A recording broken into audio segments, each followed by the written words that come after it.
Brooks was only a speck on the railroad line when news of good grass near the Red Deer River spread across North America. Soon, thousands of cattle would pass through what today is Brooks. The news went as far as Mexico, when Brand Inspector Jim Patterson visited the ranch of British Lord Beresford. He told Beresford of the amazing grass and open grazing land near the Red Deer River. This tempted the Lord to trek across the continent and start a ranch on the north side of the river. It was named the Mexico Ranch. This wasn't the only famous ranch near the Red Deer River. Also on the north side were the Quail Ranch, the Gordon Ranch, and the V-Bar V, which started in 1906 and ran until 1977. The V-Bar V was unique because a detachment of the Royal Northwest Mountain Police was stationed there around the turn of the century. Police were busy because of confrontations on the range. In 1919, there was no fencing, and the CPR advertised the free range a little too much.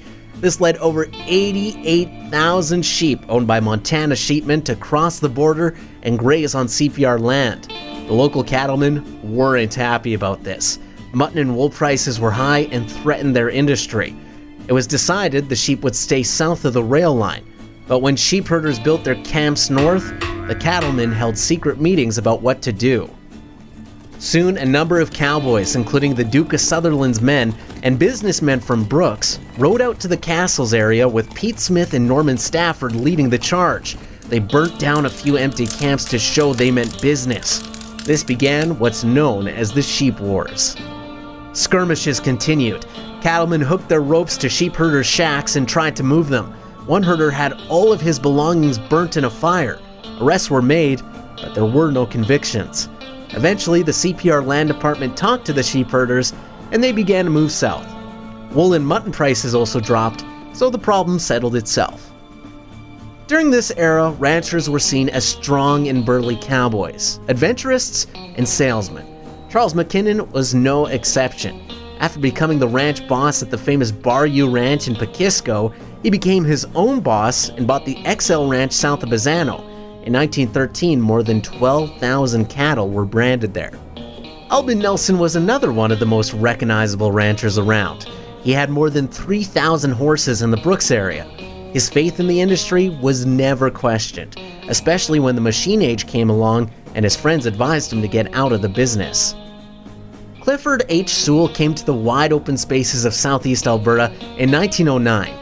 He started his first job as a horse herder on a ranch south of the Milk River. He'd go on to purchase and work on ranches near Elk Point, Jenner, Tilly, along with many others. In 1948, he sold his Tilly Ranch to George William Murray, and the Murrays still ranch there today.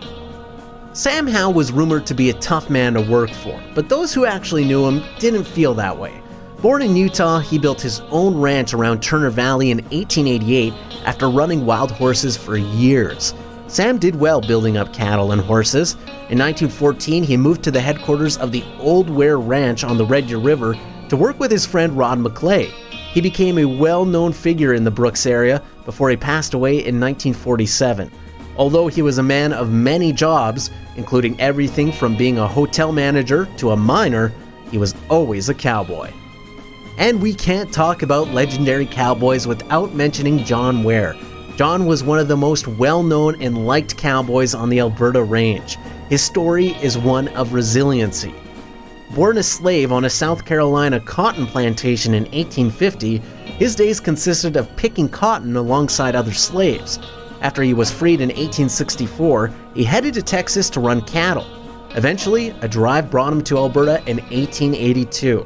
Here, he registered his own brand known as the 4 Nines, and in 1899 he moved his Foothills Ranch to a new site along the Red Deer River just northeast of Brooks.